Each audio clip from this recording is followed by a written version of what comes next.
اعوذ باللہ السمیع العلیم من الشیطان اللعین الرجیم بسم اللہ الرحمن الرحیم الحمد للہ الذی علا فی توحدہ ودنا فی تفردہ الذی بعد فلا یرا وقرب فشہد النجوى ثم الصلاة والسلام والتحية والإكرام على أشرف الأنبياء والمرسلين حبيب إله العالمين سيدنا ونبينا وحبيب قلوبنا وطبيب نفوسنا وشفيع ذنوبنا بالقاسم محمد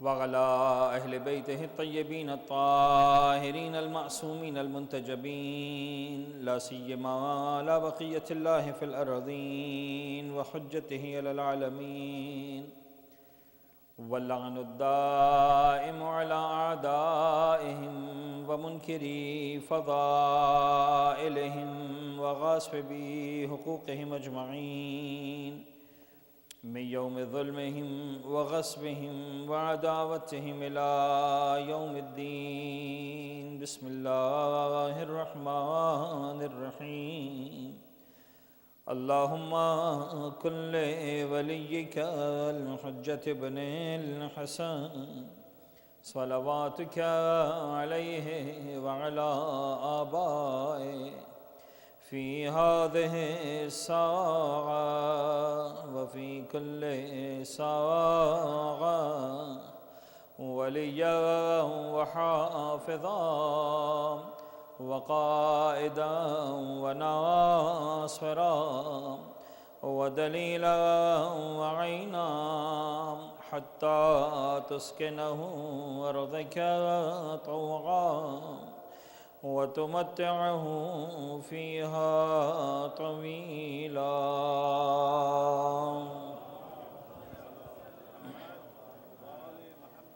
أما بعد فقد قال الله الحكيم في كتابه المبين بسم الله الرحمن الرحيم وإذا سألك عبادي عني فإني قريب أجيب دعوة الداعي إذا دعان فليستجيبوا لي وليؤمنوا بي لعلهم يرشدون وقال أيضا بسم الله الرحمن الرحيم وقال ربكم ادعوني أستجب لكم إن الذين يستكبرون عن عبادتي سيدخلون جهنم داخرين صلوات پڑھیں محمد و آل محمد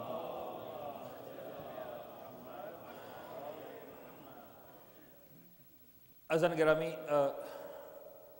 دعا کے موضوع پر ہم نے اس مرتبہ آپ عزیزان کے ساتھ گفتگو کی اور اس سلسلے کی آج تیسری اور آخری گفتگو ہے لیکن بات کو شروع کرنے سے پہلے حسب عادت اور حسب معمول میں ایک مختصر سا فقہی مسئلہ آپ کے ساتھ شیئر کر لوں جلدی سے آج دوپہر کی مجلس میں ایک مسئلہ میں نے شیئر کیا تھا ڈسکس کیا تھا اور بعض مومنین کی خواہش ہے کہ اسی مسئلے کو ایک مرتبہ پھر یہاں پر آپ عزیزان کے ساتھ میں ڈسکس کر لوں ایسا لگتا ہے کہ شاید وہ ایسا مسئلہ ہے جو توجہ کا طالب ہے اور اچھا ہے کہ ہم سب اپنے آپ کو اس حوالے سے کچھ نہ کچھ سیکھتے رہیں اور اپنے بچوں کو بطور خاص سکھاتے ہیں مسئلہ بہت ہی مختصر الفاظ میں عرض کروں گا عزیزان گرامی نماز میں جتنی بھی جو پڑھنے والی عبادتیں ہیں تکبیرۃ الاحرام سے لے کر اور آخر کے سلام تک السلام علیکم ورحمۃ اللہ وبرکاتہ تک جتنی بھی پڑھنے کی چیزیں ہیں ان تمام کے تمام اذکار کی ایک کنڈیشن ہے اور وہ کنڈیشن یہ ہے کہ آپ کو یہ ذکر جب اس وقت کہنا ہے جب آپ سکون کے عالم میں مومنٹ نہ کر رہے ہو ہل نہ رہے ہو سٹیبل ہو چاہے آپ الحمد پڑھ رہے ہو چاہے اس کے بعد والی سورہ پڑھ رہے ہو ذکر رکوع کر رہے ہو ذکر سجدہ پڑھ رہے ہیں سمع اللہ استغفر اللہ تشہد قنوت کچھ بھی ہر ذکر آپ کو انجام دینا ہے پڑھنا ہے اس وقت جب آپ سکون کے عالم میں مومنٹ نہیں ہو رہا ہوگا البتہ دوپہر کو جو میں نے عرض کیا تھا پھر میں نے خود ریفلیکٹ کیا تو ایسا لگا کہ اس کو اس انداز سے بھی اپڈیٹ کیا جا سکتا ہے میں اپڈیٹڈ مسئلہ بھی بتا رہا ہوں دوپہر میں نے کہا تھا کہ سوائے ایک ذکر کے ابھی میں کہہ رہا ہوں سوائے 2 ذکروں کے صرف 2 چیزیں ایسی ہیں کہ جو انسان کو مومنٹ کے عالم میں پڑھنے کے لیے کہا گیا ہے مستحب ہے البتہ وہ جو دوسری چیز ہے ایکچولی مومنٹ نہیں ہے، اس کی وضاحت میں کر دیتا ہوں ابھی. ایک ہی چیز ہے بیسیکلی، صرف ایک چیز ایسی ہے جو آپ کو حرکت کرتے ہوئے مومنٹ میں کہنی ہے، اور وہ ہے سمع اللہ بحول اللہ وقوتہ اقوم واقعد. جب آپ کسی بھی رکعت میں، یعنی پہلی رکعت کے اختتام پر جب آپ کھڑے ہو رہے ہیں دوسری رکعت کے لیے، یا دوسری کے اختتام پر تیسری کے لیے کھڑے ہو رہے ہیں، یا تیسری کے اختتام پر چوتھی کے لیے کھڑے ہو رہے ہیں، تو جب آپ کھڑے ہو رہے ہیں اسی مومنٹ کے دوران آپ کہیں گے بحول اللہ وقوتہ اقوم واقعد، جس کا مطلب بھی یہ ہے کہ پالنے والے تیری عطا کی ہوئی طاقت اور قوت کو استعمال کرتے ہوئے یہ میں اٹھنے اور بیٹھنے کے عمل کو انجام دیتا ہوں. بلکہ بعض علماء ایک لفظ بڑھاتے ہیں اس کے اندر، وَأَرْكَعُ وَأَسْجُدُ، اٹھنا بیٹھنا بھی اسی طاقت سے ہے، رکوع سجود بھی اسی طاقت سے. یاد رہے تو ارکع و اسجد کا لفظ بھی بڑھا سکتے ہیں، ورنہ اقوم و اقعد تک. تو یہ ایک ذکر ہے جو آپ کو مومنٹ کے عالم میں کہنا ہے، باقی ہر ذکر آپ کو سکون کے عالم میں کہنا ہے. اب ذرا جو اس مسئلے کا جو ایک پریکٹیکل اپلیکیشن جو بڑا امپورٹنٹ ہے وہ سمجھانا ہے، اور وہ یہ ہے کہ یہ غلطی عام طور پر ہوتی ہے جب انسان چینج آف سچویشن پر آتا ہے. یعنی جب قیام کے عالم میں اور رکوع میں جا رہا ہے، رکوع میں ہے اور رکوع سے اٹھ رہا ہے، قیام کے عالم میں ہے اور سجدے میں جا رہا ہے، اس وقت یہ غلطی ہوتی ہے کہ جو اینڈ کے اذکار ہوتے ہیں، یا جو عبادت کو مکمل کرنے کے بعد کے اذکار ہوتے ہیں، رکوع کے بعد کا ذکر، سجدے کے بعد کا ذکر، وہ انسان خاص طور پر تکبیریں وہ حرکت کرتے ہوئے پڑھتا ہے، اس کا دھیان بھی نہیں ہوتا کہ میں جو ہے وہ اس عبادت اس ذمہ داری کو پورا نہیں کر رہا ہوں. سمع اللہ لمن حمدہ، اللہ اکبر، جب تک انسان اللہ اکبر کہتا ہے وہ آدھا رکوع میں آلریڈی پہنچ چکا ہوتا ہے. غلط ہے. یا تو اللہ اکبر کہیں مت، اس لیے کہ مستحب اللہ اکبر کہنا، اور اگر کہنا ہے تو پھر سکون کے عالم میں کہیں، اور تکبیر کہنے کے بعد رکوع میں جائیں. سجدے سے اٹھتے وقت اللہ اکبر، جب انسان سجدے سے اٹھنا شروع کرتا ہے تو تکبیر کہنا بھی شروع کرتا ہے، اور جب تک بیٹھتا ہے تب تک تکبیر مکمل ہوتی صحیح نہیں ہے. انسان پہلے بیٹھ جائے اور اس کے بعد تکبیر کہے، استغفر اللہ، پھر تکبیر، اور اس کے بعد تکبیر کے بعد انسان رکوع میں سجدے میں جائے. جو اب تک ہو چکا ہے بے دھیانی میں، وہ ٹھیک ہے، وہ صحیح مانا جائے گا، وہ غلط نہیں مانا جائے گا، نمازیں غلط نہیں ہو جائیں گی. لیکن بہرحال مسئلہ معلوم ہونے کے بعد اس مسئلے کو کیئر کرنا ضروری. جو دوسرا ذکر میں کہنا چاہ رہا تھا کہ پرمیشن ہے حرکت کرتے ہوئے کہنے کی، وہ ہے تکبیر، لیکن وہ ایک الگ حوالے سے ہے. تکبیر کہتے ہوئے رکوع میں جانے کی پرمیشن نہیں ہے، یا سجدے سے اٹھتے ہوئے تکبیر کہنے کی پرمیشن نہیں ہے. وہ یہ ہے کہ جب بھی انسان تکبیر کہے تو مستحب ہے کہ وہ اپنے ہاتھوں کو کانوں تک لے کر جائے. تو یہ ایک والا ہاتھوں کا مومنٹ ہوگا، پورے بدن کا مومنٹ نہیں ہوگا. تو تکبیر کہتے وقت چاہے وہ تکبیرۃ الاحرام ہو، چاہے وہ رکوع اور سجدے سے آنے جانے والی تکبیریں ہوں، ان سب تکبیروں کے دوران مستحب ہے کہ انسان اپنے ہاتھوں کو بلند کرے. تو یہ ایک مومنٹ ہاتھوں کا ہو جائے گا. اور اس کے علاوہ جب وہ قیام کے عالم میں آ رہا ہے بیٹھے ہوئے سے، تو اس وقت اسے کہنا ہے بحول اللہ وقوتہ اقوم واقعد. باقی سارے کے سارے ذکر. اچھا، اگر کوئی ایسا پرابلم آ گیا کہ آپ کو لگ رہا ہے کہ اب مجھے جو ہے وہ کوئی نہ کوئی مومنٹ کرنا پڑے گا، اور نماز کے دوران کچھ مومنٹس ایسے ہیں جن کی پرمیشن مل جاتی ہے انسان کو. میں نے دوپہر کی مثال میں بھی ایگزامپل دی تھی، وہ ایگزامپل دوبارہ یہاں ریپیٹ کر دیتا ہوں کہ فرض کر لیں دوران نماز آپ کا فون بج گیا، آپ کیا کریں گے؟ بہت سے لوگ پریشان ہو جاتے ہیں بیچارے کہ اب جو فون بج رہا ہے تو کیا ہوگا، ہماری نماز کا کیا ہوگا. وہ ڈر کے ہمارے فون کو ہاتھ نہیں لگاتے ہیں کہ اگر ہاتھ لگا لیا ایسا نہ ہو نماز باطل ہو جائے. تو ایسا نہیں ہے کہ فون کو آپ ہاتھ لگا لیں گے تو نماز باطل ہو جائے گی. آپ کو اس بات کی پرمیشن ہے کہ آپ فون جیب سے نکالیں اور اس لائن ڈسکنیکٹ کر دیں. یہ اس بات کی اجازت ہے کہ آپ فون کو آف کر دیں. اس طرح کے چند سیکنڈوں کی توجہ انسان کو اس بات کی اجازت ہے کہ نماز کے دوران وہ اپنی توجہ کو ڈائیورٹ کر سکتا ہے. لیکن جب آپ اس طرح کا موومنٹ کر رہے ہیں تو پھر حکم یہ ہے کہ آپ کوئی بھی ذکر نہیں پڑھیں گے. اس دوران ذکر کو پاز کر دیں گے، اپنا ایک کام کر لیں گے، اور اس کے بعد ذکر کو وہیں سے کنٹینیو کریں گے جہاں سے آپ نے اس کو پاز کیا تھا. تو اس طرح کی چیزوں کی پرمیشن مل جاتی ہے انسان کو. تو اس طرح کا اگر کوئی مومنٹ ہو رہا ہے تو پھر، یا فرض کرنے خدا نخواستہ آپ کو ایک دم سے میں نے مثال دی تھی مکھی آ گئی، اب ہٹانی ہے چہرے سے، کچھ بھی ہو پریشان کر رہی ہے آپ کو، تو اس دوران ذکر کو روک دیں، مکھی کو ہٹا دیں. فرض کر لیں کہ آپ نے دیکھا کہ آپ کا مثلا جو ہے وہ بچہ جو ہے وہ کرال کرتا ہوا آیا اور آپ کے سجدگاہ کو اٹھا کے جانے لگا، اور آپ پریشان ہو جائیں گے کہ میں نماز کیسے پڑھوں گا، آگے سجدہ کیسے کروں گا. آپ کو پرمیشن ہے، آپ نماز کو پاز کریں، حتیٰ بیٹھ جائیں نیچے، سجدگاہ بچے کے ہاتھ سے لے لیں، دوبارہ کھڑے ہو جائیں، جہاں سے آپ نے نماز کو پاز کیا تھا وہیں سے آپ کنٹینیو کریں. تو آپ کی نماز بالکل صحیح مانی جاتی ہے، آپ کی نماز باطل نہیں ہوتی ہے. ہاں کوئی ایسا کام کریں کہ سجدے سے ہٹ جائیں، کوئی باتیں کرنا شروع کرتے ہیں، بیٹا سجدگاہ نہیں اٹھاتے، وہ ایک اور بات ہے، وہ زبان سے نہیں کہنا کچھ بھی. کوئی بھی ایسا کام نہیں کرنا جس سے نماز باطل ہوتی ہو. لیکن اگر اتنا آپ مومنٹ کرتے ہیں تو یقیناً شریعت آپ کو اس بات کی اجازت دیتی ہے. میں پورے ذمہ داری کے ساتھ عرض کر رہا ہوں، وہ نماز صحیح رہتی ہے. ایک صلوات بھیج دیجیے گا محمد و آل محمد. عزیزان گرامی، آج کی شب حسین کی اس بچی کی شہادت کی شب بنائی جاتی ہے ہمارے ہاں، جسے ہم سکینہ بنت الحسین کے نام سے یاد کرتے ہیں۔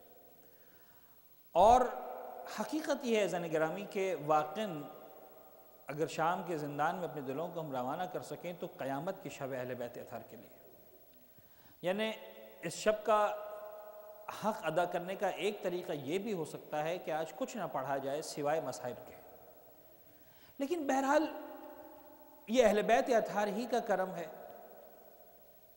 کہ ہم جب اس فرش اعضاء پر آتے ہیں، بیٹھتے ہیں، تو مولا حسین کے صدقے میں، فاطمہ زہرا کے بچوں کی قربانیوں کے صدقے میں ہمیں یہ موقع بھی ملتا ہے کہ اس سے پہلے کہ ہم گریہ کریں، اس سے پہلے کہ ہم پرسہ دیں، اس سے پہلے کہ عرض ادب کریں، ہمیں اس بات کا موقع ملتا ہے، اس بات کی توفیق ملتی ہے کہ بعض فضائل اہل بیت، ذکر اہل بیت، تعلیمات اہل بیت، اس کو ہم سنیں، سمجھیں، اور ہم کوشش کریں کہ جن کے مصائب پر ہم گریہ کر رہے ہیں، جن کو ہم پرسہ دے رہے ہیں، کچھ ہماری زندگی میں جب ان کے بارے میں ہمیں معلومات حاصل ہوں تو اپنے کردار کے اندر ہم تبدیلی لے کر آئیں، ویسی تبدیلی، وہ مثبت تبدیلی، وہ پازیٹیو چینج کہ جو اہل بیت اطہار کی نگاہوں میں پسندیدہ بھی ہے، اور جو ہے وہ ہم اس تبدیلی کردار کے ذریعے اہل بیت اطہار کے کوس کو زندہ رکھنے میں اپنا کردار ادا کر سکیں۔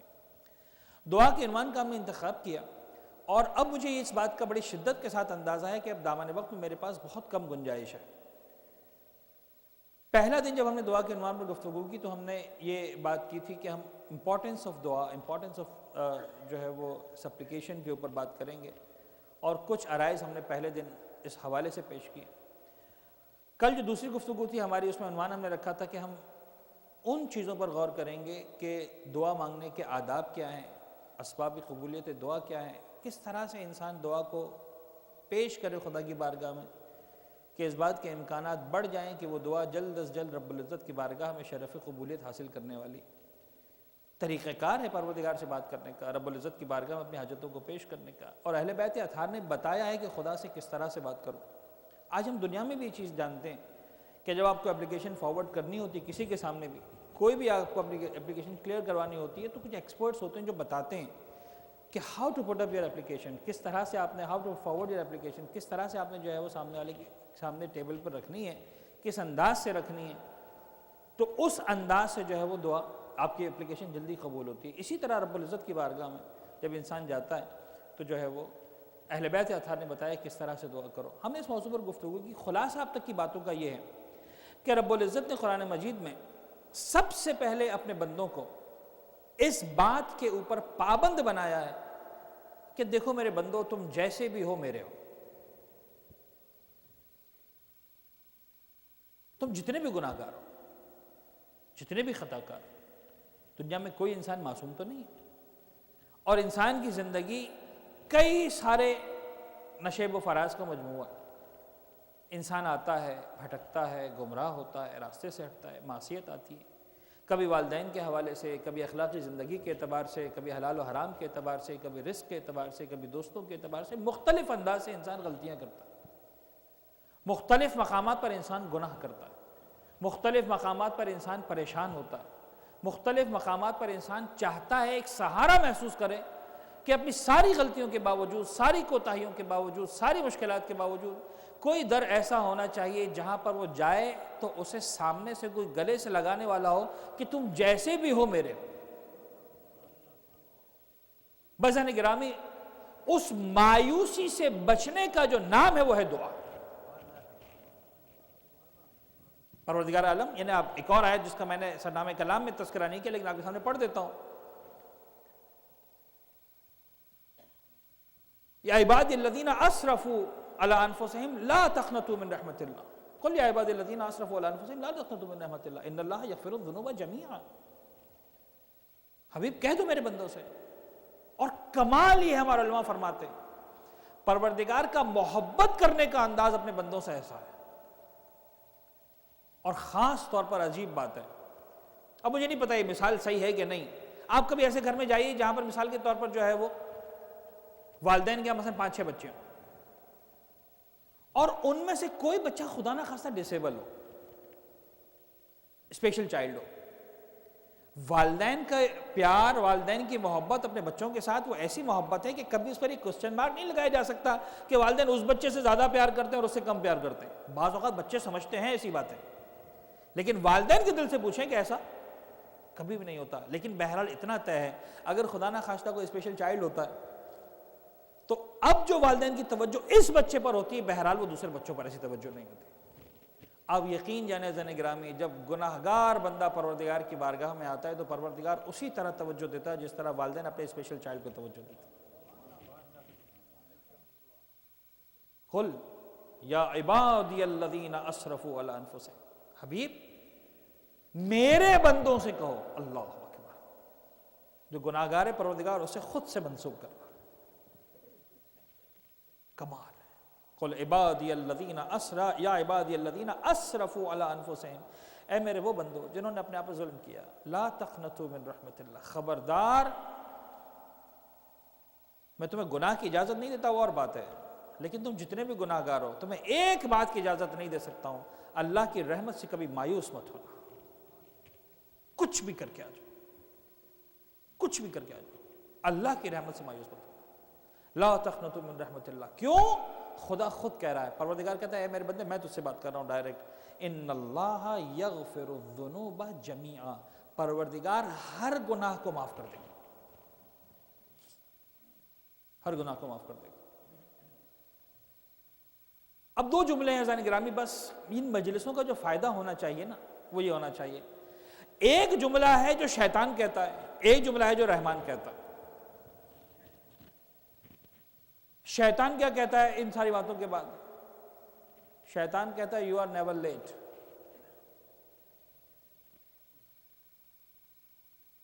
ابھی تو بہت دیر ہے، یو آر نیور لیٹ،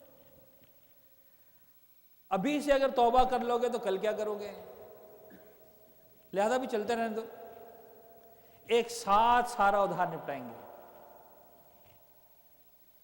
یہ شیطان کا حربہ ہے، یہ نہیں، میں اس وقت مجھے اتنا وقت نہیں ہے کہ ڈیٹیل میں جا کر ان ساری روایتوں کے حوالے دوں کہ کن روایتوں سے بات پڑھ رہا ہوں، اپنی مرضی سے نہیں پڑھ رہا ہوں، کس انداز سے شیطان نے اس طریقہ کار کو اختیار کیا، وہ پوری روایت بڑی ڈیٹیل روایت ہے، لیکن خلاصہ یہ ہے کہ شیطان کا حربہ کیا، یو آر نیور لیٹ۔ انسان کو اتنا اطمینان ہو جاتا ہے اس جملے کے بعد، آئی ایم نیور لیٹ، اچھا ابھی ایک سال یہ بھی کر لوں، ابھی 2 سال وہ بھی کر لوں، ابھی تھوڑا سا یہ بھی ہو جائے، ابھی تھوڑا سا یہ بھی انجوائمنٹ ہو جائے، ایک ساتھ جب مکہ مکرمہ جائیں گے حج کرنے کے لیے پھر داڑھی بھی رکھ لیں گے، ابھی سے کیا ضرورت ہے؟ اس وقت حجاب بھی پردہ بھی کر لیں گے، اس وقت پھر خمس بھی دینا شروع کر دیں گے، اس وقت نماز بھی پکے بن جائیں گے۔ ارے بابا اس وقت اس کے علاوہ کرو گے کیا؟ یعنی اس وقت بھی اگر نہیں کرو گے، ابھی موقع ہے کرنے کا۔ تو شیطان کہتا ہے you are never late, Rahman کہتا ہے یو آر نیور ارلی۔ دیر کس بات کی ہے؟ Already you are late. کتنا دور رہو گے رب کے دروازے سے، کتنا دور رہو گے آل محمد کے دروازے سے، کیوں تاخیر کر رہے ہو؟ آ جاؤ۔ یعنی کبھی ماں باپ بن کے سوچیں کہ بچہ اگر بھاگا ہوا ہے، یہ طے ہے کہ بچہ جب بھی لوٹ کر آئے گا ماں باپ نے سینے سے لگانا ہے، لیکن بچے کی ماں باپ کے دل سے پوچھیں جتنا لمحے تاخیر ہو رہی ہے ماں باپ کا دل کس کیفیت میں ہوتا ہے؟ خدا اس انداز اپنے بندے کے لیے، you are never early, you are already late. Importance of دعا کے لیے پروردگار کہہ رہا ہے کہ خبردار تمہیں مایوس نہیں ہونا، تمہارے اندر اتنا حوصلہ ہونا چاہیے۔ اچھا عجیب بات ہے زن گرامی، مزاج اہل بیت میں دونوں باتیں نظر آتی ہیں۔ دیکھیے بڑا سینسیٹیو ایشو ہے یہ۔ ایک شخص آئے چھٹے امام حضرت امام جعفر صادق علیہ السلام کی خدمت میں،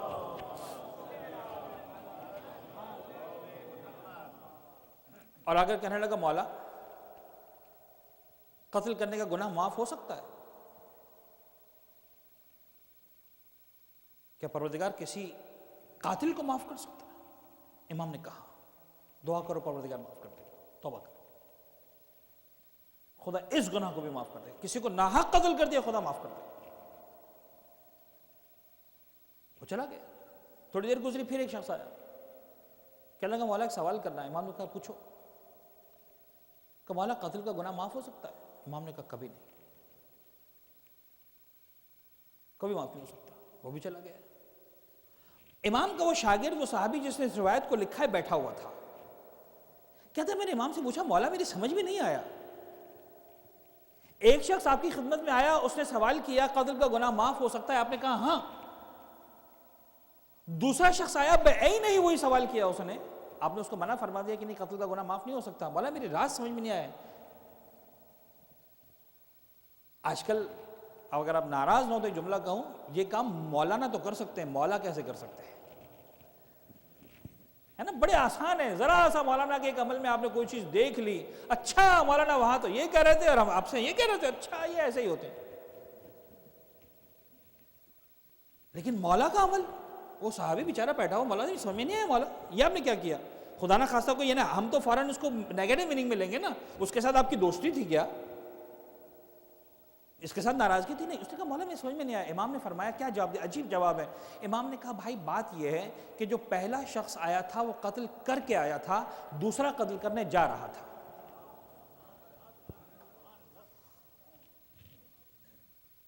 غور فرما رہے، وہ قتل کر کے آیا تھا، اگر میں اس کو کہہ دیتا کہ معاف نہیں ہو سکتا تو اس کے پاس خودکشی کے علاوہ کوئی چارہ نہیں تھا، وہ کہتا میرے مولا نے مجھے ٹھکرا دیا، اب میں کہاں جاؤں معافی مانگنے کے لیے؟ میں نے اس سے کہا تیرا گناہ معاف ہو سکتا ہے، جاؤ خدا کی بارگاہ میں توبہ کر۔ لیکن دوسرا گویا اجازت لینے آیا تھا، مولا اگر آپ ہاں کہہ دیں کہ قتل کا گناہ معاف ہو سکتا ہے تو ایک آدھ میں قتل کر ڈالوں، اس کے بعد توبہ کر لوں گا۔ بس یعنی گرامی ہمارے ساتھ مسئلہ یہ ہے کہ وہ جو مولا کے پاس دو الگ الگ وقت میں آئے تھے، مولانا کے پاس اب ایک ساتھ آ جاتے ہیں، وہ بھی آ جاتے ہیں خدا نہ خواستہ جو غلطی کر چکے ہیں، انہیں سمجھانے کے لیے میں کہنا پڑتا ہے کہ بابا پروردگار ہر گناہ کو معاف کر دے گا، تو کچھ وہ بھی سن لیتے ہیں کہ جو الحمدللہ محفوظ ہوتے ہیں کہ اچھا مولانا نے کہا معاف ہو جائے گا تو ہم کیوں نہ پیچھے کیوں رہیں۔ لیکن بہرحال عزیزان گرامی یاد رکھیں پروردگار کا میسج ہے، پروردگار کا پیغام ہے، ان اللہ یغفر الذنوب جميعا۔ معصوم فرماتے ہیں، یعنی جملہ روایت کا یہ ہے، معصوم فرماتے ہیں کہ خدا ایسے معاف کرتا ہے کمن لا ذنب لہ، جیسے اس نے گناہ کیا ہی نہیں تھا۔ بڑی مشہور حکایت ہے، روایت نہیں ہے۔ ایک بیٹا آیا اپنے جو ہے وہ بڑا ہوتا گیا اور اس کا باپ جو ہے جیسے کسی نے پہلی شکایت کی بیٹے کے بارے میں کہ تمہارے بیٹے نے مثال کے طور پر آج فلاں شرارت کی، میرے بچے کی کاپی پھاڑ دی، باپ نے بیٹے سے کچھ بھی نہیں کہا، ایک نیل لی، ہیمر لی اور ایک دروازے میں اس نے جو ہے وہ یہ کیل لگا دی۔ پھر 2-4 دن گزرے، پھر کسی نے کی شکایت کی تمہارے بچے نے میرے بچے کی پینسل توڑ دی مثال کے طور پر، ٹھیک ہے کچھ بھی نہیں کہا، بچے کو پتا چلا، اچھا بچہ بھی دیکھتا ہے، دوسری نیل لی، دروازے میں جو اس نے وہ نیل لگا دی، اور کرتے کراتے بچہ جب جوانی کی عمر تک پہنچے پورا کا پورا دروازہ ان کیلوں سے بھر چکا تھا۔ اچھا پھر اب بچہ بڑا بھی ہو گیا، سمجھدار بھی ہو گیا، ماں باپ نے پڑھایا لکھایا بھی، محنت بھی کی، بچے کے کردار میں تبدیلی آنا شروع ہوئی۔ کسی نے اگر کہا ماشاءاللہ کیا جوان بیٹا تمہیں خدا نے دیا ہے، آج میں سامان لے کر جا رہا تھا، اٹھا نہیں جا رہا تھا مجھ سے، اس بچے نے سامان لیا گھر تک پہنچا دیا، تعریف کی، اپریسیشن ملا۔ باپ نے اور کچھ نہیں کیا، وہ کیل ایک نکال دی۔ اب بیٹے نے دیکھنا شروع کیا کہ اچھا یہ عمل بھی شروع ہو گیا، یہ میری وجہ سے کیلیں لگی تھی اور میری عمل کی وجہ سے کیلیں نکلنا شروع ہوئی۔ اس کو اور موٹیویشن ملا، اس نے اور کام کرنا شروع کیا۔ ایک وقت وہ آیا جب یہ ساری کی ساری کیلیں نکل گئیں، اب باپ نے بیٹے کو بلایا، کہا بیٹا دیکھو جو تمہاری غلطیاں تھیں وہ میں کیلیں لگاتا، تمہاری نیکیاں تھیں میں کیلیں نکالتا رہا، کیلیں ساری کی ساری نکل گئی لیکن نشان باقی رہ گئے۔ بس باپ میں اور خدا میں یہ فرق ہے، جب باپ معاف کرتا ہے تو کہتا ہے نشان باقی رہ گئے، پروردگار جب معاف کرتا ہے کہتا ہے نشان بھی باقی نہیں رہا۔ لیکن کمال کا عزیزان گرامی، کل کی گفتگو ہم نے بہت تفصیل سے اس موضوع پر پیش کی، آداب دعا میں جو سب سے اہم ادب ہے، آداب دعا میں رب العزت کی بارگاہ میں ہاتھ پھیلانے کے لیے جو سب سے اہم ادب ہے، وہ ادب یہ ہے کہ جب بھی رب العزت کی بارگاہ میں جاؤ تو کبھی یہ غلطی نہ کرنا کہ آل محمد کو بائی پاس کر کے چلے جاؤ۔ یہ بیماری، یہ وائرس بڑی رفتار کے ساتھ پھیل رہا ہے، اہل بیت کے ماننے والوں میں بھی کچھ آنے لگا ہے۔ خدا را اہل بیت اطہار کو بائی پاس مت کرنا، خدا را پیغمبر اکرم کو بائی پاس مت کرنا۔ جب بھی رب العزت کی بارگاہ میں جاؤ اسی انداز سے دعا مانگو۔ اب میں روایتیں ساری نہیں کر رہا ہوں اس لیے کہ میں کل عرض کر چکا ہوں، خلاصہ بتا کہ مجھے آگے بڑھنا اور ایک دو اور باتیں کرنی، اسی انداز سے دعا مانگو جس انداز سے میرے اور آپ کے جد جناب آدم نے دعا مانگی تھی۔ کیا کہہ کے دعا مانگی تھی؟ اللہم انی اسألک بحق محمد و آل محمد۔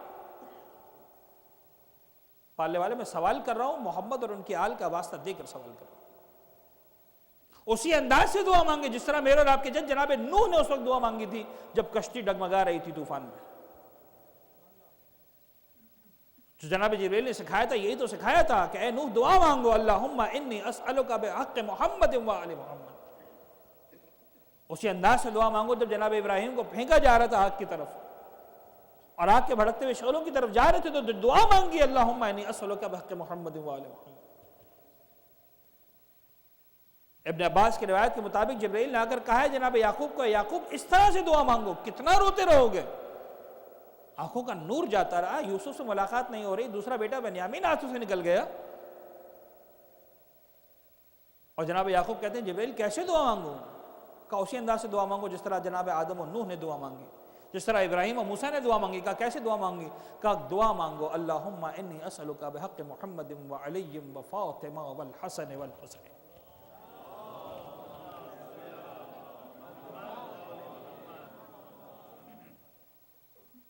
معلی بن خنیس کی روایت ظاہر ہے، کہتے ہیں کہ عجیب بات میں نے دیکھی، چھٹے امام حضرت امام جعفر صادق علیہ السلام جب بھی دعا مانگتے تھے، راوی کہتا ہے میں نے کبھی نہیں دیکھا امام کو کہ پنجدن کا واسطہ دیے بغیر دعا کوئی مانگی۔ امام اس بات کی ضرورت کو محسوس کرتے ہیں کہ امام ہونے کے باوجود اگر اپنی دعا مانگ رہے ہیں تو حسین کا وسیلہ دے کر مانگ رہے ہیں، فاطمہ اور ان کے بچوں کا واسطہ دے کر دعا مانگ رہے ہیں، پیغمبر ان کے آل کا واسطہ دے کر دعا مانگ رہے ہیں۔ امام کا ماننے والا اتنا بے نیاز کب سے ہو گیا؟ اس کا لنک اللہ سے اتنا زیادہ ڈائریکٹ کب سے ہو گیا؟ خیر یہ موضوع ہم نے کل ڈیٹیل میں ڈسکس کیا، لہذا ریپیٹ نہیں کروں گا۔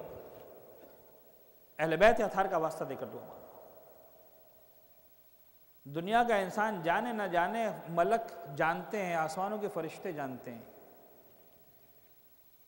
بعض روایتوں کے مطابق صدیاں گزر گئی تھی، ہزاروں سال سے زمین پر پڑا ہوا تڑپ رہا تھا فطرس، کوئی چارہ نظر نہیں آتا تھا کہ کیا کروں کہ پروردگار مجھے معاف کر دے۔ ایک چھوٹی سی غلطی کی تھی، واقعاً روایتوں کو اٹھا کر دیکھیں صدیاں گزر گئی تھی۔ ایک دن دیکھا جبرائیل جا رہے ہیں، بڑی خوشی کے ساتھ جا رہے ہیں، ہزاروں لاکھوں فرشتوں کو، 70,000 فرشتوں کو لے کر جا رہے ہیں۔ کہا جبرائیل کیا بات ہے؟ اچھا پرانے تعلقات تو تھے، فطرس چھوٹے لیول کا فرشتہ نہیں تھا۔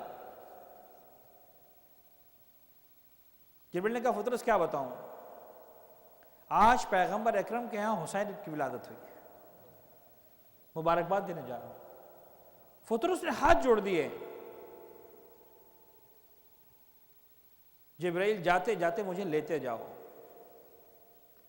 عزیزان گرامی روایت آپ نے سنی ہوئی ہے، آپ مجھ سے یہ ایکسپیکٹ نہ کریں کہ میں حضرت روایت سنا دوں گا، میں تھوڑا سا انالائز کرنا چاہ رہا ہوں۔ جس فطرس کو ذرا سی غلطی کے نتیجے میں پروردگار نے صدیوں سے نکال کے رکھا تھا، جبرائیل اس پر ہاتھ رکھنا چاہ رہے ہیں، ذرا سوچیں جبرائیل کی اپنی حالت کیا ہوگی۔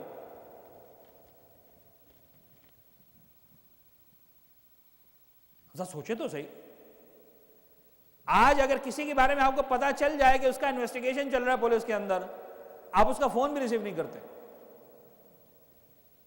ٹریکنگ ہو رہی ہوگی، ہے کہ نہیں؟ اب جبرائیل کیسے ہمت کرے فطرس کے لیے؟ لیکن جبرائیل بھی جانتا ہے کہ بابا ہر دن اور ہے، آج حسین ابن علی کی ولادت کا دن ہے، آج پروردگار نے بھی کچھ نہیں کہنا۔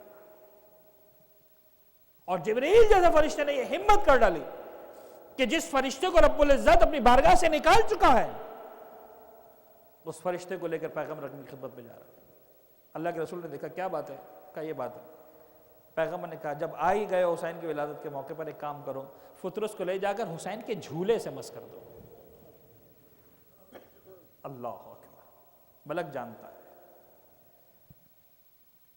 اہل بیت اطہار کے گھرانے میں پروردگار عالم نے کتنا کرامت عطا کی ہے۔ جب بھی دعا مانگیں عزیزان گرامی، اہل بیت اطہار کا واسطہ دے کر دعا مانگیں، اور آسان ترین طریقہ یہ ہے کہ دعا کے آغاز میں بھی پیغمبر اور ان کے آل پر درود پڑھ دیا کرے، اس کے اینڈ میں بھی پیغمبر اور ان کے آل پر درود پڑھ دیا کرے۔ دیکھیں وہ دعا کیسے رد ہوتی ہے، سوائے اس کے معصوم فرماتے ہیں، سوائے اس کے کہ انسان دعا کے اندر مانگ ہی رہا ہو معصیت اور گناہ، ونس اگین آپ ایگزامپل ماں باپ پہ لے کر آ جائے، بات سمجھ میں آ جائے گی. یعنی مجھے بتائیے کون سے ماں باپ ایسے ہیں کہ جن کے بس میں ہے بچے کی خواہش کو پورا کرنا اور پورا نہیں کرتے؟ لیکن اس کا آنسر یہی ہے کہ مولانا کچھ خواہشات بچوں کی ایسی ہوتی ہیں جو ہمیں پتہ ہے کہ بظاہر ان کی خواہش سمجھنے کے ان کے فائدے میں، لیکن ان کا نقصان ہے. تو ہم ماں باپ ہیں، ہماری ذمہ داری ہے کہ ان کی بات کو نہ مانیں. تو بس پروردگار بھی اسی طرح سے بعض اوقات انسان دعا مانگ رہا ہے، پروردگار کہتا ہے بندے جس نے ماں باپ کے دل میں تمہارے لیے محبت ڈالی ہے وہ تمہاری باتوں کو جب روک سکتے ہیں، میں رب العزت جانتا ہوں تمہارے لیے نقصان دہ ہے. لیکن آداب دعا کے حوالے سے میں ایک بات عرض کرنا چاہ رہا ہوں، اور وہ یہ بات عرض کرنا چاہ رہا ہوں کہ پروردگار عالم، یہ اہل بیت اطہار کا بتایا ہوا ہے. اس وقت ٹائم بالکل نہیں ہے، بہت ہی جلدی سے آگے بڑھیا اس نے کہ ایک دور موضوعات جتنا موقع ملے گا ڈسکس کرنے، اس لیے کہ وقت بڑی رفتار سے جا رہا ہے. یاد رکھے گا عزیزان گرامی، دعاؤں کو قبول کروانے کے لیے کچھ ٹائمز ہے جو امپورٹنٹ ہیں، کچھ پلیسز ہیں جو امپورٹنٹ ہیں، کچھ وقت ایسے ہیں کہ اس وقت اگر دعا مانگی جائے پروردگار رد نہیں کرتا. کچھ جگہیں ایسی ہیں کہ جس جگہ پہ جا کر اگر دعا مانگو تو پروردگار رد نہیں کرتا. یعنی جس کو ہم کہتے ہیں کہ ایسا نہیں کہ خدا محتاج ان مقامات کا، بات یہ ہے کہ پروردگار نے گویا اپنے کرم کا طریقہ بنا کے رکھا ہے کہ کچھ جگہوں کو اتنی امپورٹنس دی ہے، اگر یہاں سے بات آئے گی تو ٹھیک ہے، میں آؤٹ آف دا وے جا کر بھی تمہارا پرابلم سالو کروں گا. انہیں پروردگار نے ایک نظام بنا کے رکھا ہے. عام طور پر پروردگار اس نظام کو نہیں توڑتا ہے، لیکن کچھ ہستیاں ایسی ہیں انہوں نے خدا کی خاطر اتنی قربانیاں دی ہے، پروردگار کہتا ہے ان کی خاطر میں اپنا قانون توڑنے کو تیار ہوں. کچھ زمانے مثلا شب قدر، بہترین شب قدر میں مانگی گئی دعا پروردگار رد نہیں کرتا.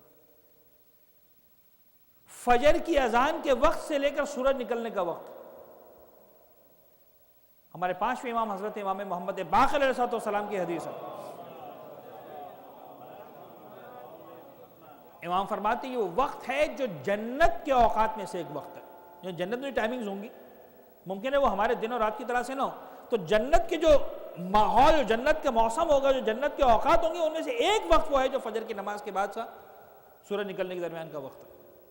اور اتنا بابرکت وقت ہے زانی گرامی، خود اس وقت کے اوپر ایک پوری مجلس پڑھی جا سکتی ہے. لیکن ایک جملہ کہنا چاہتا ہوں، اگر آپ کے ذہنوں میں آ سکے اور اس وقت کی قدر و قیمت کو سمجھ سکیں. مجھے پتا ہے کہ آج کے دور میں مشکل ہے انسان کے لیے فجر کے اذان کے وقت جاگنا، سورج نکلنے وقت تک جاگتے رہنا بڑا مشکل ہے، عین ہماری نیند کا وقت ہوتا ہے.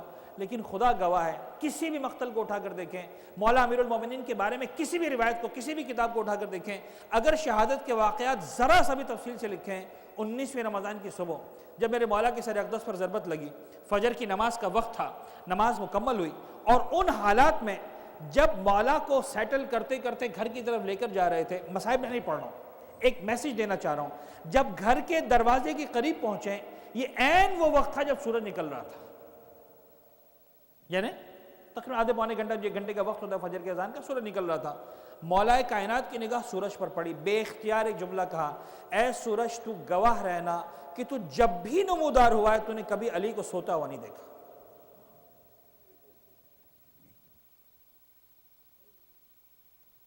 مولا امیر سے محبت کرنے کا ایک انداز یہ بھی تو ہونا چاہیے نا کہ مولا نے زندگی اس طرح سے گزاری کہ سورج نے ایک دن سویا ہوا نہیں دیکھا، اور ہم زندگی ایسی گزاریں کہ سورج نے ہم کو ایک دن جاگا ہوا نہیں دیکھا.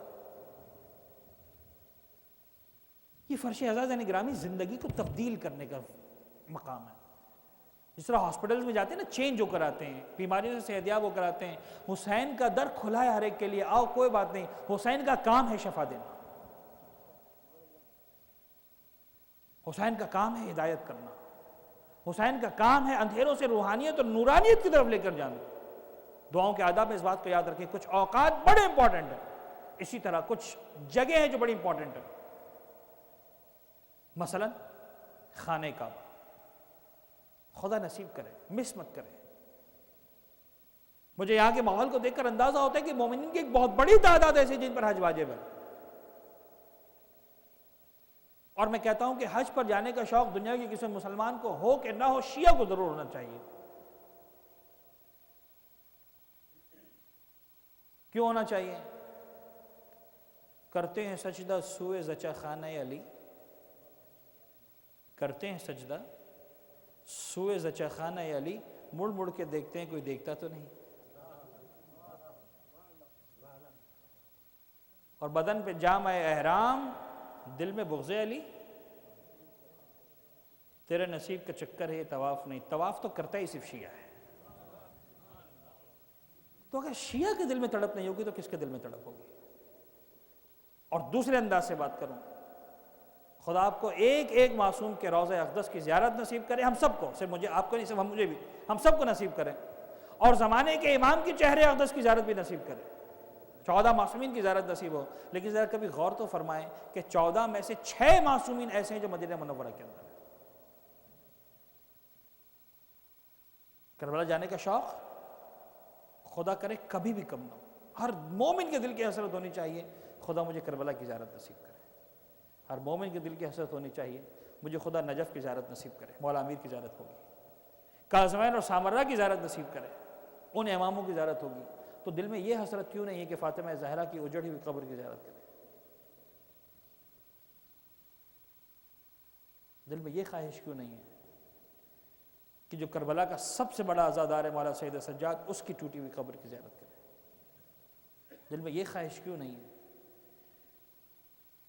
کہ جس حسن و حسین کو پیغمبر اکرم کاندھوں پہ بٹھا کے گھومتے رہے، فخر کرتے رہے؟ کمال نہیں ہے فضائل کا؟ جب صحابی کی نظر پڑی، عید کا دن ہے، پیغمبر ناقہ بن گئے، بچوں نے ضد کی، نانا سب کے پاس سواری کے جانور ہیں، ہمارے پاس سواری کے جانور نہیں ہیں، عید کی نماز پڑھانے کے لیے پیغمبر مدینے سے باہر گئے ہوئے ہیں۔ جس مقام پر کل میں نے مسجد غمامہ کا تذکرہ کیا، عین اس مقام پر یہ واقعہ پیش آیا، دوسرا واقعہ اس مسجد کے حوالے سے، مسجد غمامہ کی تفصیل کل کی گفتگو میں آ چکی۔ نماز استسقاء بھی اسی مقام پر پڑھی، پیغمبر نے نماز عید بھی اسی مقام پر پڑھی، عید کی نماز پڑھی، باہر نکلے، بچوں نے کہا نانا سب کے پاس سواری کے جانور ہیں، عید کا دن ہے، ہمارے پاس سواری کے جانور نہیں ہیں۔ پیغمبر کو کچھ اور سمجھ میں، پیغمبر نے سوچا، کہا ٹھیک ہے، پیغمبر نے ہاتھ زمین پر رکھے، بچوں کو پشت پہ بٹھایا، کہا بچوں ہم سواری بن جاتے، آپ سوار بن جائیں۔ ایک صحابی کی نظر پڑی، کہنے لگے بچوں کیا سواری ہے تمہارے پاس؟ پیغمبر نے ٹوک دیا، یہ دیکھ سوار کیسے ہیں۔ اگر پیغمبر سواری بن رہا ہے تو ہر ایک کے لیے نہیں بن رہا، یہ رسالت کی باغ ہے جو امامت کے ہاتھ میں دی جا رہی ہے۔ کمال، جن مقامات پر یہ سارے واقعات پیش آئے، کیوں انسان کا دل نہیں چاہتا کہ میں جا کر اپنے مولا حسن مجتبیٰ کی زیارت کروں، پیغمبر اکرم کی زیارت کروں؟ ہر مومن کے دل میں خواہش ہونی چاہیے۔ جب وہاں جاتے ہیں تو پھر ایک ایک مقام آپ کو بتایا جائے گا، باب رحمت ہے، اس دروازے سے گزرو دعا قبول ہوتی ہے، روضہ رسول کے سامنے دعا مانگو دعا قبول ہوتی ہے، اس دروازے کے سامنے بیٹھ کر دعا مانگو جو فاطمہ زہرا کا دروازہ تھا جو جلتا ہوا گرایا گیا، دعا قبول ہوتی ہے۔ خانہ کعبہ اور حجر اسود کو دیکھو، دعا قبول ہوتی ہے۔ اور پھر اگر خدا تمہیں نصیب کرے کبھی کربلا میں جاؤ، حسین کی جالی کو پکڑ کر دعا مانگو، خدا رد نہیں کرتا۔ اور ایک عجیب جملہ روایتوں کا عزیزان گرامی، چونکہ دعا کے موضوع پر بات ہو رہی ہے، بات مکمل ہو جائے، اہل بیت یا اطہار سے محبت اور عقیدت اور الفت اور انسیت اور مودت تو اپنی جگہ، معصوم فرماتے ہیں اگر کچھ بھی تمہیں نہ ملے تو جاؤ ماں اور باپ کی قبر پہ جا کے دعا مانگو، پروردگار دعا قبول کرتا ہے۔ جاؤ ماں اور باپ کی قبر پہ جا کے دعا مانگو، خدا دعا قبول کرتا ہے۔ عزیزان گرامی، اس کا مطلب یہ نہیں ہے، بہت ہی دکھی دل کے ساتھ جملہ عرض کر رہا ہوں، پلیز محسوس مت کیجیے گا، اس کا مطلب یہ نہیں ہے کہ ماں باپ کے مرنے کا انتظار کریں، کہ قبر پہ جا کر ہی دعا مانگیں گے۔ باقی تو ماں اور باپ سے بات کرنے کا وقت نہیں، کیوں؟ اس لیے کہ ہم اسٹیٹس میں رہتے ہیں، ہمارے پاس وقت نہیں ہوتا۔ خدا را اپنے ماں باپ کو فراموش نہ کرے، خدا را اپنے ماں باپ کا احترام کرے، جن جن کے والدین سلامت ہیں، please take care of your parents, انہیں بھلا مت دیں، بہت ذمہ داری ہے۔ خدا کی قسم حسین اس عزادار سے راضی ہے جس کے والدین اس سے راضی ہیں، محمد و آل محمد اس عزادار سے راضی ہیں جن کے والدین اس سے راضی ہیں۔ والدین کا بڑا مقام ہے، بہت بلند مقام ہے۔ ہاں اگر خدا نہ خواستہ والدین رخصت ہو گئے تو یہ مت سمجھنا کہ اگر والدین میرے ہاتھ سے نکل گئے تو اب میرے لیے کون دعا کرے گا. اب معصوم فرماتے ہیں اگر تمہارے ہاتھ سے والدین نکل گئے تو جاؤ قبر پہ جا کے دعا مانگو. مقصد یہ ہے. تو جو والدین قبر میں جانے کے بعد اتنا مفید اور کارآمد رہتے ہیں کہ دعاؤں کو قبول کروانے کا باعث بن سکتے ہیں، جب وہ زندہ ہیں تو کتنا زیادہ کارآمد ہے. دعاؤں کو قبول کروانا یہ طریقے ہیں. کئی سارے اور آداب ہیں لیکن بس اب دامان وقت میں اتنی گنجائش نہیں ہے. جب دعا مانگو یقین کے ساتھ دعا مانگو. اہم ترین شرط جو معصوم نے بتائی، اہم ترین شرطوں میں سے ایک شرط، وسائل الشیاء میں پورا چیپٹر ہے اس موضوع کے اوپر کہ جب دعا مانگو خدا سے یقین کے ساتھ دعا مانگو. کچھ جملے بڑے اچھے ہوتے ہیں، روایت نہیں ہوتی ہے لیکن حکایت ہوتی ہے، اچھے لگتے ہیں جملے. کہنے لگے گاؤں والوں نے فیصلہ کیا کہ ہمیں بارش کی دعا مانگنے کے لیے گاؤں سے باہر جانا ہے. سارا گاؤں باہر گیا دعا مانگنے کے لیے، صرف ایک بچہ تھا جو چھتری لے کر آیا تھا.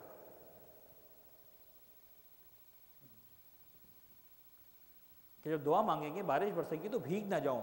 اس بچے کو پتا تھا کہ میں خدا سے مانگوں گا، کیسے ممکن ہے خدا میری نہ سنے. جو چھتری لیے بغیر جا رہے ہیں وہ اپنے عمل سے بتا رہے ہیں کہ ہمیں پتہ ہے کہ دعاؤں میں اثر نہیں ہے ہماری. سمبولک جملہ ہے لیکن سمجھانے کے لیے. جب خدا سے دعا مانگو تو بلیف کرو کہ تمہاری خدا دعا سننے والا ہے. یقین کے ساتھ دعا مانگو. یقین کے ساتھ دعا مانگو. پروردگار پہ ٹرسٹ کرو، پروردگار پہ بھروسہ کرو. جب استقرار کا وقت آتا ہے انسان کی دعا قبول ہو جاتی ہے. ایک عورت ہے چھٹے امام حضرت امام جعفر صادق علیہ السلام کی خدمت میں، کہنے لگی مولا میرا فرزند کافی دنوں سے سفر پر گیا ہوا ہے، لوٹ کر نہیں آیا. مولا دعا کریں میرا بچہ آ جائے، میں بڑی دعائیں کر رہی ہوں. امام نے کہا ٹھیک ہے آ جائے گا انشاءاللہ. چلی گئی. 2-4 دن گزرے، ایک ہفتہ گزرا، پھر آئی چھٹے امام کی خدمت میں. 3-4 مرتبہ ایسا ہوا، 2 دن 4 دن کے فاصلے سے آتی رہی. مولا میرا بچہ نہیں آیا، مولا میرا بچہ نہیں آیا. ایک دن وہ عورت آئی، امام کی اس کی کیفیت یہ تھی کہ اب اگر امام نے اس کو ٹال دیا وہ مر جائے گی.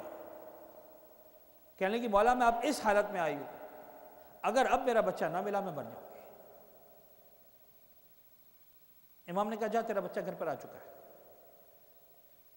اب علم امامت اپنے مقام پر، جو امام نے جملہ کہا وہ بتا رہا ہوں. وہ عورت چلی گئی، اس کا جوان بیٹا موجود تھا. امام کے صحابی نے پوچھا مولا کیا بات تھی، آپ کو کیسے پتا چلا؟ علم امامت تو ہے یہ. امام نے کہا مجھے اتنا معلوم ہے انسان کا اضطرار جب اپنی آخری حد کو چھوتا ہے پروردگار اضطرار کو ختم کر دیتا ہے. مجھے یقین تھا اس کا بچہ آ چکا ہوگا.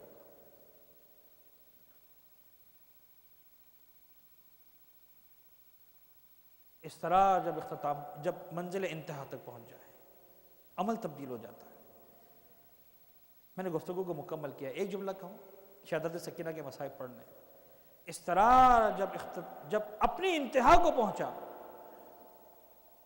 سر حسین نے آگے بڑھنے سے انکار کر دیا.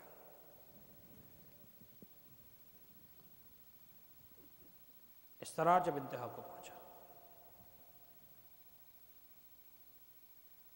ویسے تو میں طولانی مصائب نہیں پڑھ پاتا لیکن شہادت کی شب مناتے ہیں آج تو جتنا گنجائش ہے، جتنی ہمت ہے ضرور عرض کروں گا. سر حسین نے آگے بڑھنے سے انکار کر دیا. یہ وہ روایتیں جو مخاطل میں لکھی ہیں، اہل منبر بیان کرتے، سب کا خلاصہ میں آپ کے سامنے پیش کر رہا ہوں. ہر طرح سے کوشش کی گئی. سر حسین جو زمین پر گر گیا ہے، آگے بڑھنے کو تیار نہیں ہے، کسی طریقے سے آگے بڑھ جائے. ہر طرح سے کوشش کی گئی. جب کسی طرح سے سر آگے نہ بڑھا، شمر آگے آیا، کب میں انتظام کرتا ہوں، ابھی سر آگے بڑھے گا. عزیزو سنیں گے، آج شہادت کی شب ایسے پڑھنا. آگے بڑھا لیکن اب سر حسین کے پاس نہ آیا، ہاتھوں میں کوڑا لہرایا اور بیمار امام کے پاس آیا. امام کے بدن اقدس پر تازیانوں کی بارش. مختل کہتا ہے میرے مولا سید سجاد نے بابا کے چہرے کی طرف دیکھا. بابا اگر امتحان ہے تو سید سجاد تیار ہے، لیکن بابا کوڑے برداشت نہیں ہوتے. اجرکم اللہ، اجرکم اللہ. میرے مولا کے سر اقدس سے آواز آئی، بیٹا سید سجاد سر حسین آگے بڑھے تو کیسے بڑھے، میری سکینہ گر گئی ہے.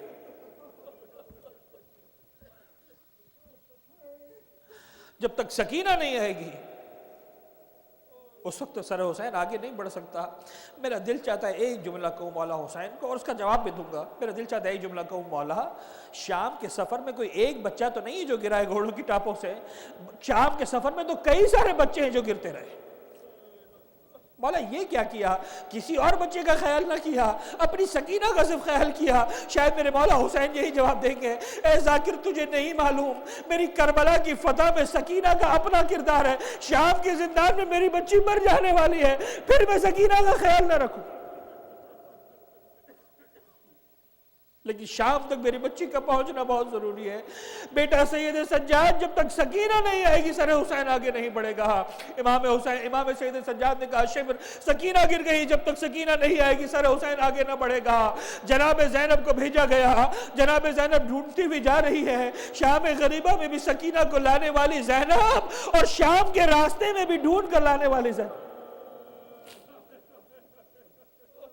پکارتی جاتی ہیں، یا بنیا یا بنیا، اے میرے لال میرے بچی سکینہ کہاں پر ہو، سکینہ کہاں پر ہو. جب زینب کچھ دور گئی، دور سے ایک منظر نظر آیا. ایک برقع پوش بی بی ہے، بچی کو اپنی گود میں سلایا ہوا ہے، اور زینب کو پکار کر کہہ رہی زینب آہستہ بات کرو، بچی سو رہی ہے.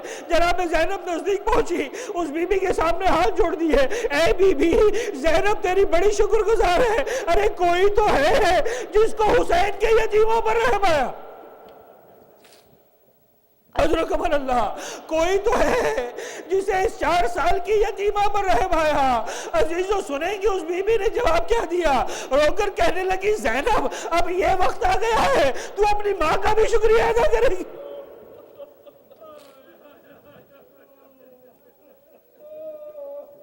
حضرکم اللہ، اجرکم اللہ. مجھے نہیں معلوم شہزادی زینب کبریٰ نے کس انداز سے جناب سکینہ کو اٹھایا، لیکن دوڑ کر واپس آتی ہے، لشکرگاہ کی طرف آتی ہے. اے شیور چھوٹی بچی ہے، تو نے اس کو اونٹ پر اکیلا بٹھا کے رکھا ہوا ہے، نہ محمل ہے نہ کجاوا ہے نہ ہماری ہے، یہ بچی گر جائے گی. اے شیور اس بچی کو میرے ساتھ بٹھا دے. شیور نے کہا نہیں زینب میں نے انتظام کر لیا ہے، اب بے فکر ہو جاؤ، اب بچی اونٹ کی پشت سے نہیں گرنے والی. عزیز تو شہادت کی شب ہے اس لیے بڑے سخت مسائل پڑھ رہا ہوں، دل پہ ہاتھ رکھ کے سنیے گا. شمر نے کہا زینب میں نے انتظام کر لیا ہے، اب بچی نہیں گرنے والی. شمر نے کیا انتظام کیا؟ اماری لگا دی، کجاوا لگا دیا، محمل لگا دی؟ نہیں کچھ نہیں لگایا. ایک مرتبہ شمر کے ہاتھوں میں رسی نظر آئی، بچی کو لٹایا گیا اونٹ کی پشت پر، بچی کو رسی کے ساتھ باندھ. اجرکم اللہ، اجرکم اللہ، رسی کے ساتھ باندھ دیا گیا. عرب کا وحشی اونٹ، حسین کی 4 سال کی یتیمہ بچی، پھول جیسی بچی. جب اونٹ دوڑتا تھا سکینہ کا بدن اونٹ کی پشت سے رگڑ کھاتا تھا، بدن زخمی ہوتا گیا، اونٹ کی پشت خون آلود ہوتی گئی. بچی پکارتی رہی واہ بتا واہ اماں، اے چچا عباس مدد کو آئیے، اے بابا حسین مدد کو آئیے. بس عزیزان گرامی سکینہ شام کے زندان میں پہنچی، اور بعض روایات یہ ہے آج کی شب آئی، بعض روایات یہ ہے آج کی شب آئی. میں مختصر کر رہا ہوں. رات کو جب سوئے آدھی رات کا وقت تھا، ایک مرتبہ سکینہ بیدار ہوئی، اور بیدار ہو کر کہنے لگی بابا بابا میرے بابا کہاں چلے گئے، بابا ابھی تو یہاں آئے تھے بابا. اور جب بابا کو اپنے پاس نہ پایا پکار پکار کر رونے لگی میرے بابا میرے بابا. سکینہ کے رونے کی آواز بلند ہوئی. زینب کبریٰ بیدار ہوئی، ام کلثوم بیدار ہوئی، ام رباب ام لیلہ بیدار ہوئی، سیدانیہ بیدار ہوئی، بیبیاں بیدار ہوئی. سکینہ کیا بات ہے؟ رو کر کہنے لگی بوبی اماں میرے بابا آئے تھے. پھوپھی اماں میرے بابا آئے تھے۔ جناب زینب سمجھ گئی بچی نے خواب میں بابا کو دیکھا ہے، لیکن ایک عجیب سوال کیا، سکینہ بابا کہہ کیا رہے تھے؟ کہنے لگی پھوپھی اماں بابا آئے تھے اور یہ کہہ رہے تھے سکینہ اب تمہیں کوئی تماچی نہیں مارے گا، اب تمہیں کوئی تازیہ نہیں مارے گا، ہم تمہیں اپنے پاس لینے کے لیے۔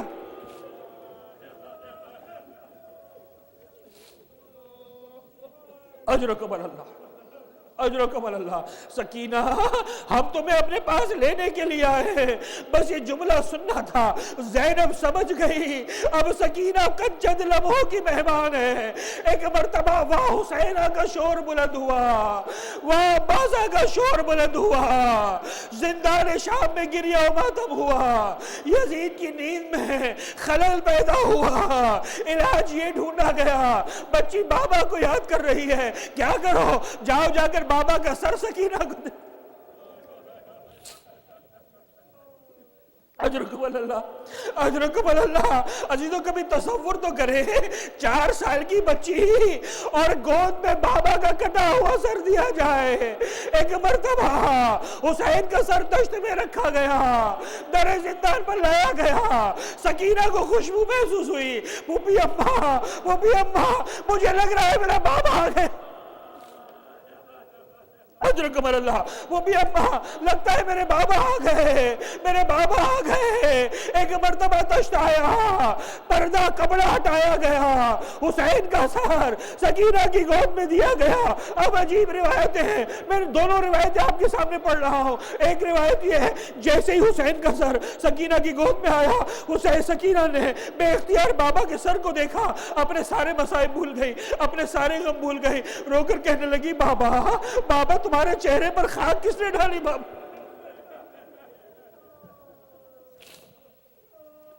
بابا یہ تمہارے چہرے پر خون کیسا لگا ہوا ہے؟ بابا بابا یہ تمہارے بال خاک آلود کیوں ہے؟ بابا بابا تمہارا گردن کس نے کاٹی؟ بابا تمہارا سر کس نے قلم کیا؟ بابا۔ اور ایک روایت یہ ہے جیسے ہی بابا کا سر گود میں آیا، جیسے ہی سکینہ نے بابا کو اپنی گود میں محسوس کیا، اپنا گال بابا کے گال پہ رکھا، رو کر پہلا جملہ جو کہا قیامت کا جملہ ہے، کہنے لگی بابا بابا تم مجھے اپنے ہاتھوں سے گوشوارے پہناتے تھے، بابا میرے گوشوارے چھن گئے۔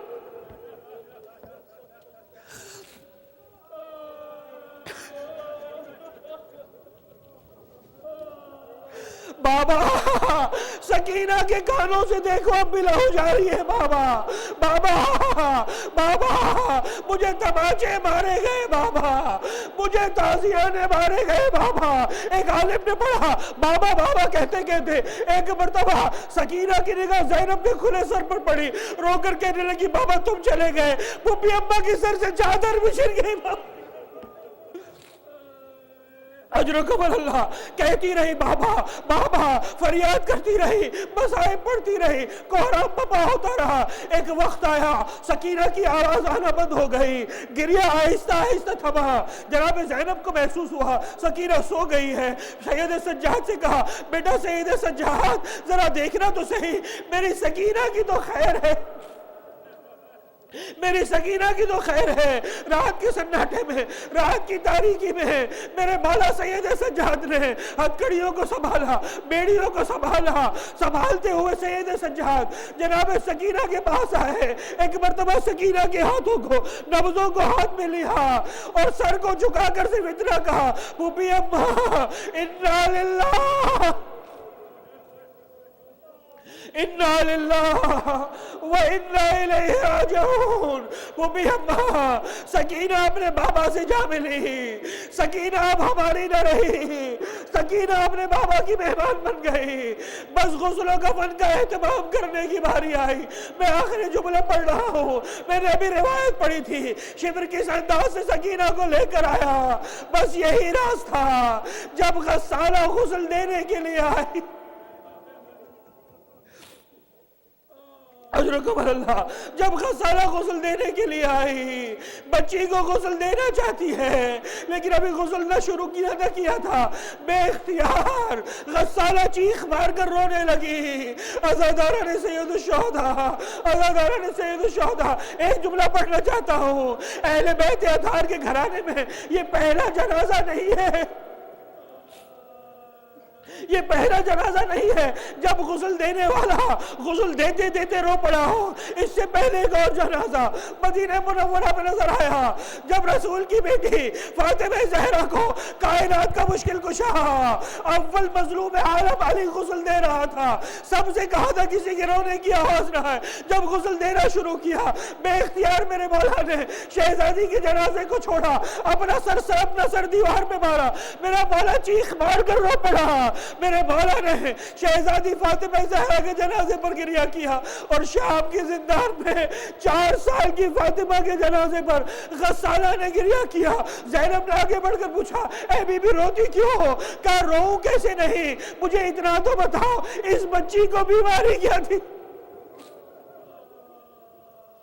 اس بچی کو تکلیف کیا تھی؟ زینب نے کہا بی بی کیوں ایسا سوال پوچھ رہی ہو؟ کہا بی بی کیا بتاؤ, اس بچی کا گردہ بدن سے ایسے چپکا ہوا ہے, اترنا نہیں چاہ رہا, اتر نہیں پا رہا, نہ جانے کیسے زخم لگے ہوئے ہیں. زینب نے کہا یہ دروں کے نشان ہے, یہ اونٹ کی ننگی پشت پر سواری کے اثرات ہیں. جنازہ تیار ہوا, بس ایک جملہ کہنا چاہ رہا ہوں, خواتین تابوت کا استقبال کریں اور اہل ایمان مولا عباس کے پرچم کا استقبال کریں گے.